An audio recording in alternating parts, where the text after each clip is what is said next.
घमंडी सास की काली और अंग्रेजन बहू का बंटवारा। अनिका अमीर घराने की औरत थी जो कि अपने दो बेटों और पति के साथ रहती थी। अनिका का बड़ा बेटा तो इंडिया में ही अपने बाबा के साथ बिजनेस संभाल रहा था, लेकिन छोटे बेटे को उसने विदेश पढ़ाई के लिए भेजा हुआ था। अरे रामू काका, ये आज आने में देर कैसे हो गई? कल से देर हुई तो काम पर मत आइएगा।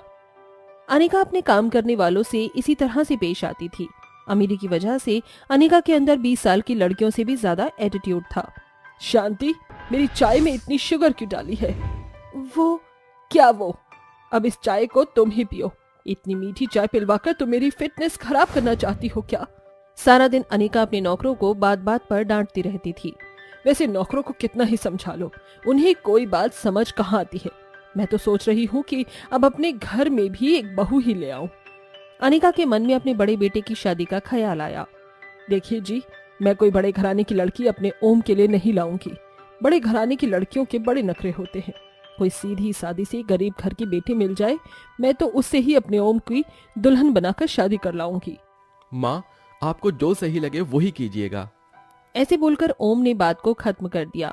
अनिका अब किसी अच्छी लड़की की तलाश में थी और कुछ ही दिनों में उसकी तलाश खत्म हो गई और उसे काजल नाम की एक गरीब और काली लड़की को ओम के लिए पसंद किया। और कुछ ही दिनों बाद शादी भी हो गई और काजल अपनी ससुराल आ गई। शादी के बाद सब कुछ अच्छा चल रहा था। माँ जी, आपकी चाय। काजल अपनी सभी जिम्मेदारियों को बखूबी निभा रही थी। ऐसे ही दिन बीत रहे थे कि एक दिन अनिका का छोटा बेटा अचानक विदेश से शादी करके घर लौट आया। तुषार बेटा, अचानक कैसे? और ये लड़की? हाँ माँ, मैं लौट आया, वो भी आपकी बहू के साथ। माँ, मैं एरी से बहुत प्यार करता हूँ, तो मैं एरी को यहीं आपके पास ले आया। आप नाराज तो नहीं हो ना? बिल्कुल नहीं। अगर ऐसी चांद के टुकड़े जैसी बहू लाएगा तो मैं भला क्यों नाराज होंगी। आजा बहू। थैंक्स सासू ओम। ससु नहीं, सासू। आजा अंदर आ। काजल, आरती की थाली ला। काजल सब कुछ ले आई और पूरी तरह गृह प्रवेश की रस्म के साथ एरी का अपने देसी परिवार में स्वागत हुआ। एक खाली लेडी, तुम कौन हो? बेटा ऐसे मत बोल, ये तेरी जेठानी है। अरे इतनी काली बहू लेकर आई थी आप? लग रहा है जैसे मुंह पर चारकोल मास्क लगा रखा हो। देवरानी जी, अब हर कोई तो दूध का धुला नहीं होता। जैसे आपका रंग गोरा है, वैसे ही मेरा रंग थोड़ा सा काला है। लेकिन ओह गॉड, ये सब कुछ मैंने स्कूल में सालों पढ़ा था। प्लीज आप मुझे ये अच्छाई और सच्चाई के पाठ मत पढ़ाइए। तुषार, मुझे मेरे रूम में ले चलो, मैं फ्रेश होना चाहती हूँ। जरूर भाभी, प्लीज आप एरी की बात का बुरा मत मानना, ये थोड़ी सी मूडी है। कोई नहीं। काजल ने एरी की बातों को दिल से नहीं लगाया और वो वापस से नॉर्मल ही हो गई। ऐसे ही दिन बीतने लगे। एरी दिन ब दिन बस काजल को नापसंद ही करने पर थी। और तो और घर में विदेशी बहू के आने से अनिका का भी रवैया काजल के साथ बिल्कुल बदल चुका था। बहू, आज मेरी सहेलियां घर आ रही हैं। खास तौर पर वो मेरी अंग्रेजन बहू को देखने के लिए आएंगी, तो एरी बेटा तैयार रहना। एरी तैयार हो गई और कुछ ही देर में अनिका की सारी सहेलियां आ गई और एरी को देखते ही वो उसकी सुंदरता की तारीफों की पुल बांधने लगी। अरे वाह अनिका, तुझे तो बैठे बिठाए अंग्रेजन बहू मिल गई। बहुत ही खूबसूरत है तेरी बहू। वैसे एक बहू तो तेरी बिल्कुल ही काली कलोटी है, और जरा इसे देख। अपनी सहेलियों की बातें सुनकर अनिका को काजल से थोड़ी नफरत सी हुई। एक तरफ अनिका की सहेलियां अनजाने में ही उसे काजल के प्रति भड़का रही थी, तो वहीं दूसरी तरफ देखो तुषार, मैं भी अब सभी के साथ में मिलजुल कर नहीं रह सकती हूँ। अगर ऐसे ही चला तो मैं वापस से अपने देश लौट जाऊंगी। अच्छा बाबा, ठीक है, लेकिन हुआ क्या है? मैं बस अब सबके साथ नहीं रह सकती हूँ। अरे विदेश में पढ़कर तुम आए हो, तुम्हारे काम को संभालते ही हमारा बिजनेस कितनी ऊंचाइयों पर पहुँचा है, तो तुम सब कुछ क्यों नहीं संभालते? तुम्हारा बड़ा भाई बस नाम को बिजनेस संभालता है और तुम्हारे कमाए पैसों को अपना नाम देकर सभी देखो कितने ऐश में रहते हैं। एरी ने तुषार को चढ़ा दिया। फिर क्या था, तुषार ने अपनी माँ से बंटवारे के बारे में बात की। अनिका भी अपनी सहेलियों की बातों में आकर काजल को नापसंद कर रही थी, इसीलिए उसने अपनी अंग्रेजन बहू के पक्ष में फैसला सुनाया और बंटवारे में सब कुछ एरी के नाम कर दिया। इस संपत्ति में से मैं अपनी अंग्रेजन बहू को ज्यादा हिस्सा दूंगी, और कल लो तू रहेगी अब इस घर में। उसने अपने बड़े बेटे और बहू को घर के बाहर बने एक छोटे से एक्स्ट्रा रूम में भेज दिया। मुझे अपनी ही माँ और भाई से ये उम्मीद कभी भी नहीं थी। जब जमाना कान भर देता है ना, तो शायद माँ भी पराई हो जाती है, लेकिन फिर भी कहती है ना कि जो होता है अच्छे के लिए ही होता है। न जाने इसमें कौन सी अच्छाई छिपी हो। तुम इतनी पॉजिटिव कैसे हो? जानती हो यही बात तुम्हें औरों से अलग और बहुत ज्यादा खूबसूरत बनाती है। आप भी ना। मैं सच कह रहा हूँ। अब तुम देखना कि तुम्हारा ये पति कैसे इस छोटे से कमरे से निकलकर एक बड़ा महल तुम्हारे लिए बनाता है। मुझे यकीन है। काजल और ओम एक दूसरे के साथ से ही खुश थे। उस दिन के बाद से ही ओम ने अपने काम में बहुत मेहनत करना शुरू कर दिया और वहीं दूसरी तरफ बंटवारा होते ही, ए बुढ़िया, जा मेरे लिए बढ़िया चाय लेकर आ। बहू, मुझ बुढ़िया पर थोड़ा तो रहम कर। ओहो, आप कब से बुढ़िया हो गई? चल चल जल्दी जल्दी हाथ चला। एरी सभी काम अनिका से ही करवाती थी। अब अनिका को काजल की अहमियत समझ आ रही थी। ऐसे ही लगभग 6 महीने बीत गए। ओम ने अपनी मेहनत से अपना एक बड़ा महल बना लिया था और साथ ही एक अच्छा काम भी। आज आखिर मेरा सपना पूरा हो गया। चलिए ये खुशखबरी माँ को देने चलते हैं, उन्हें भी तो आपकी काबिलियत का पता चले। दोनों पति पत्नी अपनी माँ को मिठाई देने चले गए। घर जाकर उन्होंने देखा कि एरी आराम से नेल पेंट लगा रही थी और अनिका बर्तन धोने में लगी हुई थी। माँ जी, आप ये काम क्यों कर रही हो? लाइए मैं बर्तन धो देती हूँ। अपनी बहू और बेटे को देखकर अनिका की आंखें भर आई और वो काजल को गले लगाकर बोली, तू आ गई बेटा, देख देख इन्हें। अनिका ने रोते हुए उन दोनों को सब कुछ बता दिया। अपनी माँ की एक नौकरानी जैसी हालत देख ओम गुस्से में आ गया और तुषार को एक करारा थप्पड़ लगाकर बोला, शर्म नहीं आई तुझे? जोरू के गुलाम, तूने मेरी माँ को भी इसके कदमों में गिरा दिया। ओम ने उसे खूब डांटा। काजल अनिका को संभाले खड़ी थी। अपनी माँ के आंसू देख तुषार को उसकी गलती का एहसास हुआ। मुझे माफ कर दो माँ, मैं अब तक बहुत गलत कर रहा था। भैया, मुझे एहसास हो रहा है कि मैंने अभी तक बहुत गलत किया है, लेकिन मैं अपनी गलती को सुधारना चाहता हूँ।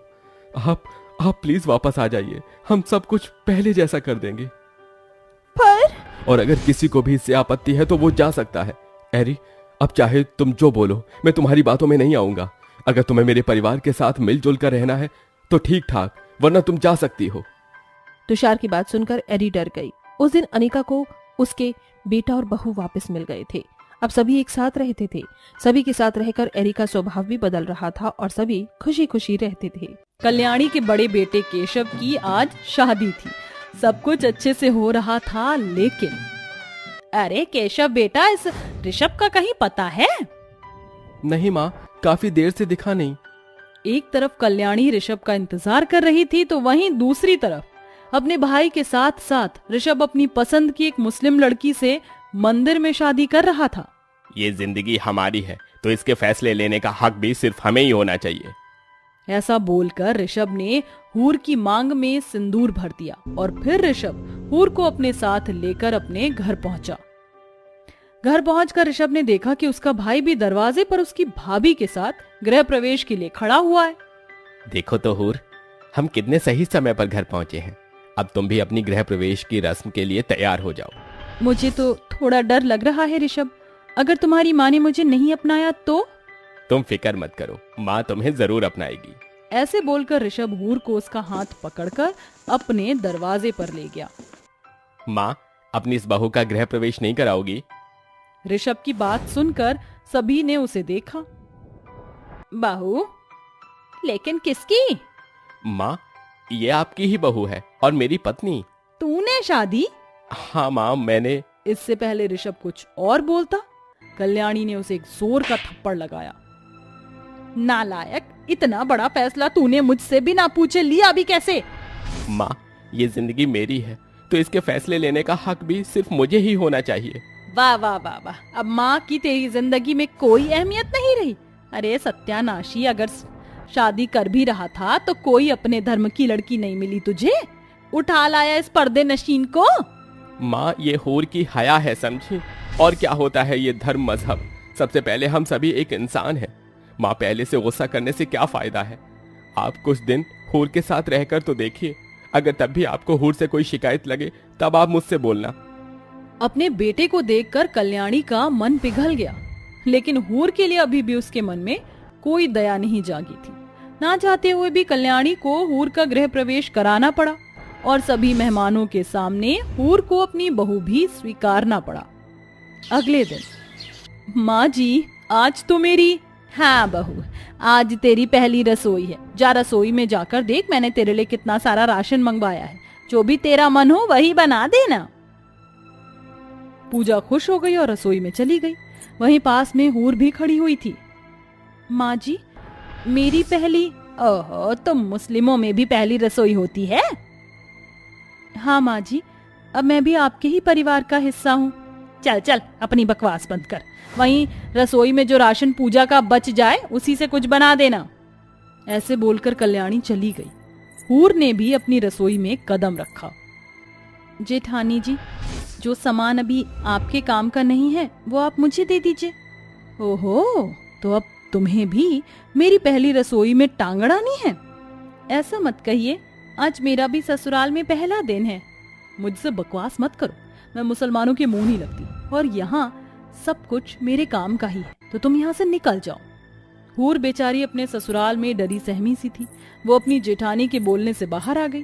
हूर की आंखों में आंसू थे और वो बस अपने कमरे की तरफ जा ही रही थी कि तभी उसे ऋषभ ने आवाज लगाई। ऋषभ जी। मैं जानता था कि मेरी माँ तुम्हें इतनी आसानी से नहीं अपनाएंगी, इसीलिए मैं तुम्हारे लिए ये सामान लाया था। अब तुम इस राशन से कुछ बढ़िया सा बनाओ और अपनी पहली रसोई की रस्म को पूरा करो। हूर की आंखें भर आईं और उसने ऋषभ को गले लगा लिया। अरे बाबा, अब रो नहीं, जाओ ना, मैं तुम्हारे हाथों की सेवई खाने को बेताब हूँ। हूर ऋषभ को देखकर मुस्कुराई और फिर रसोई में चली गई। बाहर से ऋषभ उसे देख रहा था, इसीलिए पूजा हूर को कुछ नहीं बोल पाई। कुछ देर बाद दोनों ही बहुओं का खाना बनकर तैयार हो गया और उन दोनों ने अपना अपना खाना टेबल पर लगा दिया। हूर ने अपनी पहली रसोई में सेवई और वेज मंचूरियन बनाया था और पूजा ने खीर के साथ शाही पनीर। देखना, खाना तो सभी को मेरा ही पसंद आएगा। पूजा हूर से बहस में थी। दोनों बहुओं ने खाना परोस दिया, लेकिन ये क्या, सिर्फ ऋषभ ने ही हूर का बना खाना खाया। बाकी सब बस पूजा का बनाया खाना खाकर ही रह गए। माँ जी, जेठ जी, मेरा खाना? तुझ गैर धर्मी के हाथों का खाने से अच्छा होगा कि हम मर जाएं। कोई नहीं खाएगा इस घर में तेरे हाथों का बना खाना, समझी? कल्याणी की बात सुनकर हूर को रोना आ गया। अब यहाँ ये मगरमच्छ के आंसू मत बहा। मेरी प्यारी बहू पूजा, तूने बड़ा ही स्वादिष्ट खाना बनाया है, लेकिन इसका नेक मैं तुझे आज नहीं, कल तेरे रिसेप्शन के फंक्शन में दूंगी। कोई नहीं। कल्याणी ने ऐसा सिर्फ पूजा से कहा और हूर के आंसुओं पर उसने ध्यान ही नहीं दिया। हूर का हमदर्द सिर्फ उसका पति था। ऋषभ ने ही हूर को संभाला। इसी तरह से एक दिन और बीता और आज दोनों बहुओं का रिसेप्शन का फंक्शन था।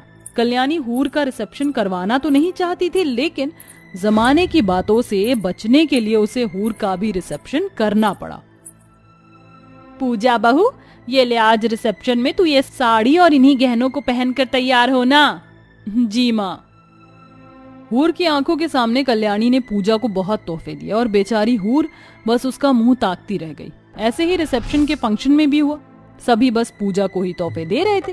कोई भी मेहमान हूर पर ध्यान नहीं दे रहा था, जिसकी वजह से उसका काफी मजाक भी बन रहा था। लेकिन हूर बस सब कुछ बर्दाश्त किए बैठी हुई थी। सदा सुहागन रह पूजा, ये ले। वो औरत भी बस पूजा को ही गिफ्ट देकर चली गई और अब बारी थी कल्याणी के नेग की। ये ले मेरी पूजा बहू, तेरे लिए ये मेरा हीरो से बना खानदानी हार, अब ये तेरा है। अरे कल्याणी, अपनी मुस्लिम बहू को कुछ नहीं देगी? दूंगी ना, ये ले। कल्याणी ने हूर के हाथों में 10 रुपए पकड़ा दिए। सभी जोर जोर से हंसने लगे और हूर का मजाक बनाने लगे। भाई, मुझे तेरे हिसाब से इतना नेक भी ज्यादा लग रहा था। ऐसे बोलकर हंसती हुई कल्याणी दोनों बहुओं के पास से आ गई और एक झूमर के नीचे खड़ी होकर कॉफी पीने लगी। उसको ये खबर भी नहीं थी कि जिस झूमर के नीचे वो खड़ी थी वहां मौत मंडरा रही थी। दरअसल उस झूमर की जंजीरें गल चुकी थी और वो झूमर किसी भी सेकंड में बस नीचे आने वाला था। लेकिन हूर ने ये सब कुछ देख लिया और वो जल्दी से अपनी सास को बचाने को भागी। अम्मी जान! हूर ने कल्याणी को तो धक्का दे दिया, लेकिन उसी बीच झूमर हूर के ऊपर आ गिरा। वो पूरा उसके ऊपर नहीं गिरा था, लेकिन हूर के सर में चोट आ गई। वो बेहोश हो गई। अचानक ही पार्टी का माहौल सीरियस हो गया और हूर को जल्दी से अस्पताल पहुंचाया गया। अस्पताल जाकर डॉक्टर ने हूर की मरहम पट्टी की। अब कल्याणी को उसकी गलती का एहसास हो रहा था। कि जिसे वो अपनी दुश्मन समझती थी, आज उसी बहू ने उसकी जान बचाई थी। मुझे माफ कर दे बहू, मैंने तेरे साथ बहुत बुरा सलूक किया। कोई नहीं अम्मी जान। नहीं, मैं अपनी गलती को सुधारना चाहती हूँ। अब तुम्हारा रिसेप्शन तेरे ठीक होने के बाद दोबारा होगा और तब मैं तुम्हें फिर से नेक दूंगी। हूर मुस्कुराने लगी।